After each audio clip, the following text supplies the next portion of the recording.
crew adds human observations that focus on regional context and relationships between features, giving scientists a larger geologic picture. Now, this combination of robotic and human observations strengthens lunar science. LRO delivers precise and repeatable measurements over long periods of time, while the Artemis II crew contributes real-time visual descriptions and context that robotic instruments alone cannot provide. The best description I've heard while preparing for this mission is to compare the difference in looking at the moon with your own eyes on Earth and trying to take a picture with a camera. The camera truly never does it justice, and it's much easier to describe and perceive what you're seeing with your own eyes than to take a photo. These Artemis II astronauts can rapidly scan wide areas and adjust their focus in real time, as well as describe relationships between features. The crew will also observe the same regions multiple times under changing lighting conditions during the flyby and provide perspectives that would take robotic missions years to accumulate. During the Artemis II mission, LRO is also attempting to observe some of the same lunar features that the astronauts are studying. Collecting this data simultaneously highlights how different instruments and human eyes provide complementary information about the moon. This LRO data plays a direct role in preparing for future Artemis missions.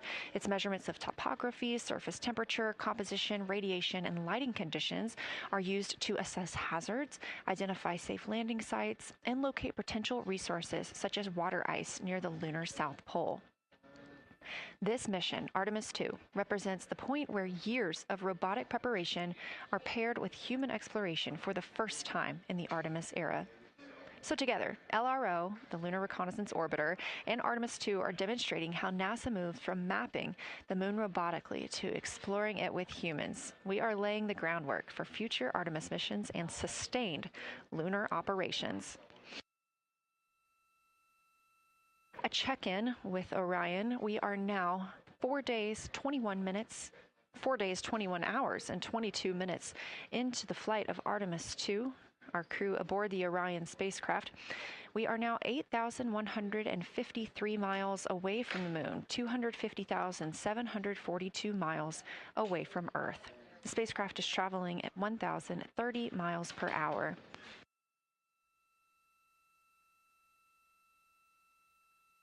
One else on Earth will experience. This eclipse is about 54 minutes, and to the astronauts, it'll look a lot like a total solar eclipse on Earth, except the moon is going to be huge compared to the sun, unlike when you watch one on Earth and the moon and the sun appear about the same size in the sky. We're interested to learn if they see the outer corona when the sun is fully obscured by the moon. And because of how big the moon will be from their perspective, the total phase of the eclipse will last nearly an hour. The astronauts will see a partial solar eclipse as the moon covers and uncovers the sun, which is before and after totality. So, much like us on Earth, they will have eclipse glasses so they can safely view that portion. The astronauts will also be using cameras to capture images of the corona during the eclipse.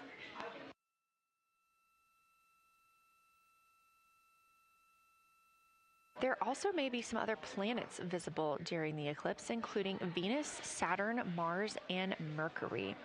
If they can identify what part of the sky they're looking at, this can help train future Artemis astronauts on what part of the sky they're seeing. This provides useful knowledge in challenging situations when they may need to rely on that information instead of instruments for navigation and orientation.